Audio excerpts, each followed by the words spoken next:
Há uma linha bem tênue entre a vida e a morte. E realmente essa linha existe e é chamada excepcionalmente de quase morte. Você conhece o que estamos falando, certo? Já fizemos alguns vídeos sobre esse tipo de caso. Caso você não saiba do que estamos falando, nós fazemos uma pequena apresentação.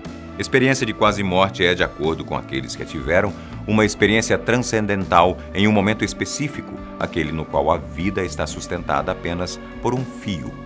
Quando as pessoas já estão praticamente desenganadas e por algum motivo voltam à realidade contando histórias sobre esse período em que quase passou dessa para uma melhor.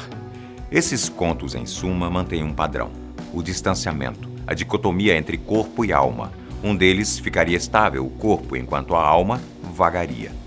Nesse período tudo aconteceria, revelações seriam feitas, constatações seriam tiradas, enfim, uma experiência única. Se você está familiarizado com o assunto, nós sinceramente não sabemos dizer, mas depois desse vídeo nós garantimos que estará. Então fique aqui e confira alguns deles. Eu sou o Boco e esse é o canal Fatos Desconhecidos.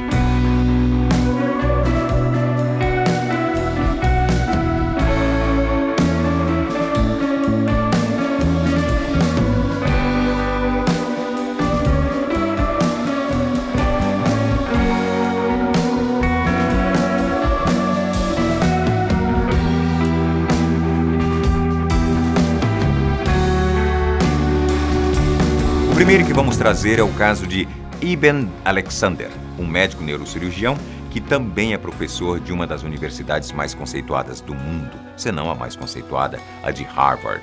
Sua história começa com uma simples dor de cabeça que, no fim das contas, não tinha nada de simples. Ao chegar ao hospital, descobriu uma potente meningite bacteriana tão rara quanto perigosa. O processo de ação da bactéria era rápido e vinha fazendo efeito. Ela devorava o cérebro do médico de pouco em pouco, razão da dor de cabeça. Ele foi internado e, como adiantavam os prognósticos, vinha perdendo a luta contra a doença. Cada vez ficava mais fraco, mais sujeito à brevidade da morte. Caminhava a passos largos para esse lado.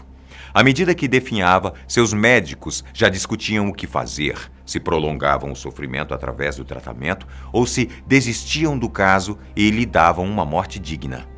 Pareciam as únicas opções viáveis no momento, mas uma surpresa interrompeu todo esse processo. Era uma surpresa boa e estranha.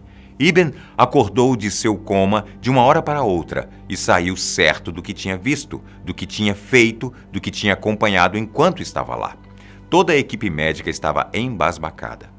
O homem, que tinha uma ínfima chance de sobreviver, tinha voltado dos praticamente mortos com uma consciência difícil de ser vista. Ele descreveu com detalhes sua experiência de quase morte, e olha, era bem minuciosa. Para aqueles que são céticos, essa história é difícil de refutar. Contou tintim por tintim que tinha ficado aquele tempo todo lá no paraíso. Falou que estava acima das nuvens, como no nosso imaginado céu, cercado por criaturas belas e aladas. Tinha uma sensação incomparável de paz enquanto estava lá. Parecia confortável, mesmo que nunca tivesse botado os pés no lugar. Toda a gama de sentimentos era diferente. Sons eram sentidos de todas as maneiras possíveis, na pele, nos olhos, no olfato. Difícil de se imaginar a sensação. Relatou também o encontro com uma mulher do local. Ela era brilhante, espetacular e montava uma borboleta. A mulher transmitia tudo de bom apenas com a sua presença. Ela falou que ele estava em paz e que quando voltasse, veria o resto do local. Uma espécie de diálogo onde ela falava que aquele ali ainda não era o momento certo para ele desfrutar de toda essa poesia celestial. Ao voltar à realidade, afirmou nunca ter sentido algo tão forte, tão puro e real. E novamente, contrariando os céticos, você lembra das credenciais do cara? Um prestigiado neurocirurgião professor de Harvard. E aí, vai querer confrontar o que ele viu? O próximo caso aconteceu na Holanda e é relatado pelo médico Pim van Lommel, um cardiologista que se especializou nas ocasiões de quase morte. Um expert nessa área tão nebulosa da medicina e, não obstante, da vida. Ele contou um caso em questão que o deixou chocado e foi inclusive publicado numa revista. Uma enfermeira tinha contado a história de um paciente de 44 anos para ele, e esse homem teria chegado já em coma, como uma enorme dificuldade de respiração no hospital. A mulher experiente realizou todos os procedimentos para que o paciente não tivesse sua vida ceifada tão brevemente, inclusive tirar sua dentadura para a colocação do equipamento primordial para o funcionamento pleno do corpo dele. O tratamento parece ter surtido efeito. A saúde dele melhorava pouco a pouco. Cada dia recobrava uma função corporal que tinha sido deteriorada anteriormente. Uma semana depois, no entanto, chegou a melhor parte da recuperação. Saiu daquele coma no qual estava há mais de uma semana. Voltou ao estado de consciência anterior ao acontecido. Foi trocado de quarto, inclusive, e novamente encontrou aquela enfermeira que tinha cuidado dele primariamente. Ao encontrar a moça, soltou uma frase completamente assustadora. "Ah, você sabe onde estão as minhas dentaduras." A mulher se assustou como nunca tinha acontecido, mas manteve seus olhos vidrados no homem. Ele continuou. Falou que ela estava o acompanhando desde a chegada no hospital e, mais do que isso, que era a responsável por ter tirado sua prótese dentária e guardado num daqueles compartimentos. E ele estava certo, havia sido ela desde o início. Ele afirmou isso sem qualquer pestanejo. Tinha certeza disso. Esse processo de retirada da dentadura aconteceu, inclusive, quando ele estava em processo de ressuscitação. Impressionante. Outro caso é relatado por uma usuária de um site de psicologia.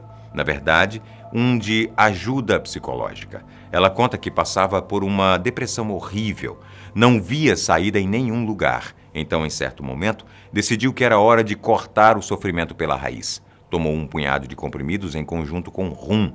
Entrou no estado catacônico na hora. Enquanto esteve fora de seu corpo, viajou até um lugar desconhecido, um ponto totalmente escuro onde só existiam duas coisas: ela e Deus apenas. Esse campo escuro, segundo Deus, seria o paraíso dela, o lugar em todas as dimensões no qual ela poderia estar na mais pura das pazes. Entretanto, ela tinha que voltar logo porque ainda não era o momento. Seu relato acaba com ela afirmando que não consegue descrever com palavras o que sentia. Era uma sensação inexplicável. Outro caso do mesmo site traz um quadro diferente para a mesma ocasião. Uma jovem tinha dado à luz e, em seguida, seu coração havia parado. Ela estava morta por um pequeno período de tempo, o suficiente para entrar em contato com criaturas jamais vistas. Algumas pretas e outras brancas simbolizavam o bem e o mal para ela. As pretas eram os atos ruins, aquelas que estavam em um número maior. As brancas se aproximavam de sua filha recém-nascida e estavam em um número bem menor. Sua interpretação era de que havia feito coisas ruins durante sua vida. Ao retornar à própria consciência, tinha entendido que deveria tomar conta de seus atos. Se policiar para que não fizesse o mal que já havia feito em vida. Angie Fenimore viveu essa experiência também, mas o seu jeito de sentir foi totalmente diferente do que já dissemos aqui até agora.